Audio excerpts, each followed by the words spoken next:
Love letters from the past. I found it tucked away inside a yellowed satin dress that had its bodice close encrusted with small pearls. It was found with satin ribbons and had no return address, and inside there was a tress of jet black curls. Fine paper made of parchment and handwriting, big and bold, in pale blue ink, no doubt indigo in its time. The paper felt quite brittle and was worn across its folds, and the envelope bore the same name as mine. I opened up the pages, taking a great deal of heed, as my eyes in dimness strained to read the page. The curlicues and flourishes made the words hard to read, but I heard the story told across the age. It told of battles fought and won, of loss and dark despair, of mateship, hardship, hunger, pain and fear, of missing family and friends and the land for which he cared, how he hoped the war would cease by end of year.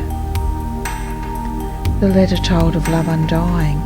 It had travelled here by boat, with a lock of his hair inside for his sweet girl, to put into the locket that she wore around her throat. When he returned, he'd replace the gold chain with pearls. He wrote of sand and sickness and the final bloody push, but he begged her not to worry just the same.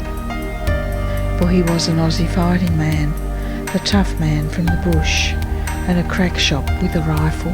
He was game.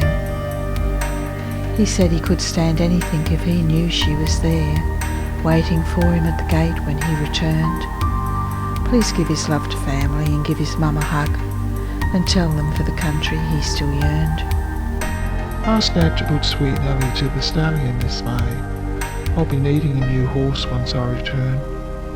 I'd always rather thought the genes were good in Drifter's Way, and I doubt that by Sweet Nellie he'll be spurned. I turned the pages, noticing the ink was splotched with tears, and some script had disappeared from off the page. Then I noticed in the envelope a sheet yellowed by years, an old telegram as best as I could gauge. I regret to inform you that Private J.C. Brown was killed, with others here on the 16th of May. The lines were shelled by enemy fire.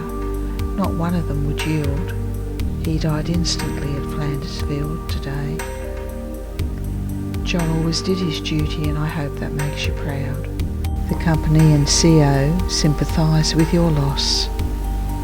He gave his life for his country, and in death he was not cowed.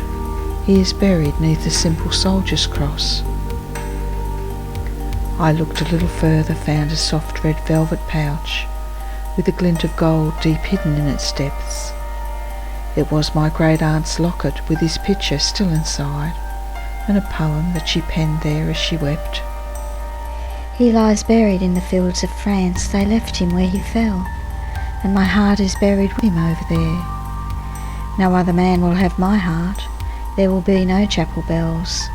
This is my promise, and on his sweet head I swear.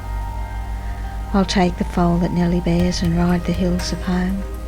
On the homestead's hilltops each day I will pray for John. May his soul rest in peace, may his spirit not roam, and my wedding gown I'll put away today. The locket that he gave me, and his letters and his hair, along with all my hopes and foolish dreams, will be encased in iron bands, in attics stark and bare, and only the hills of home will hear my screams. I tucked the letter back inside the yellowed satin dress, with the locket and the tress of jet black hair. For 90 years they'd rested here securely. I confess that their secret was one which I would not share.